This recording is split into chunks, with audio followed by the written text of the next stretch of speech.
Hey folks, welcome back to Failure at Retirement. This time we're going to look at Lionel standard gauge a little bit and do a short comparison to O gauge. So in the front here is the little O gauge, could potentially be a 027, but plate on the bottom actually says O gauge. This is a little locomotive that was in the last video. Look at the standard gauge behind it. The difference in size is for real. And then that standard gauge locomotive, I swear, old Failure, he was probably in junior high before he's big enough to lift that dude. That thing's got some weight to it. It's a neat locomotive. Picked it up at a train show quite a number of years ago. I think I kind of pieced this whole standard gauge deal together, I think mostly at that one train show. And I had to hit about 3 vendors to get her done, but just looking around the train show started adding it up that there's pretty much a train here if a guy can make a deal with all 3 of them. So, and then one interesting thing is, it ends up, this tender is really quite not the right tender for the locomotive or the freight cars. These here are the 200 series standard gauge freights. And the reason I say it's not the right tender, look at the size of the wheels and the trucks. Like the tender, that's like a 500 series tender, I believe, because it's just got the smaller wheels and trucks. The height of the coupling is off as a result. Other than that, I don't think there's a whole lot of difference.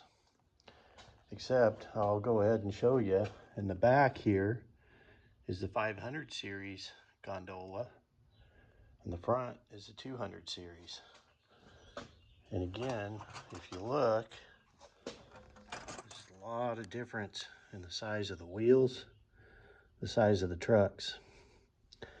And then obviously the car is about the same width, but it's quite a bit shorter.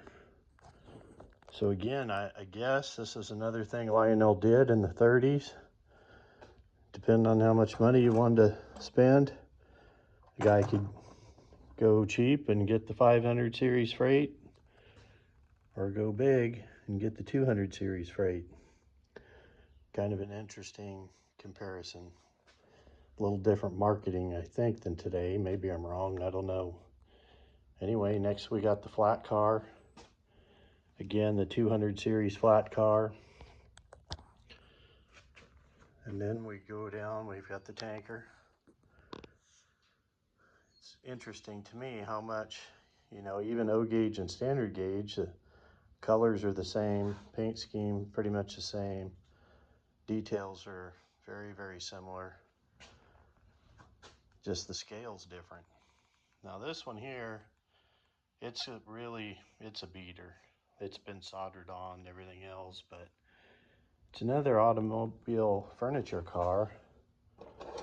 And the guy just really likes these auto furniture cars. They're just pretty cool. Got really big doors compared to a regular box car.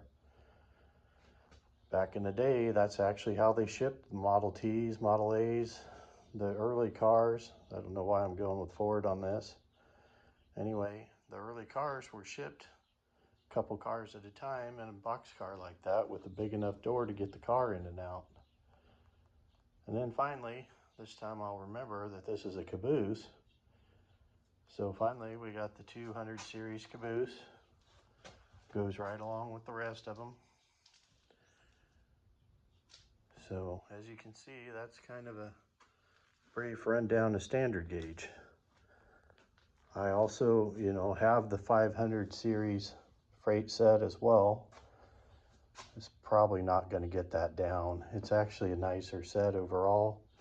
Just where it is, it's just way harder to get to and get her down. Anyway, if you have any questions, same as always, make sure and drop a comment. Like to see the comments?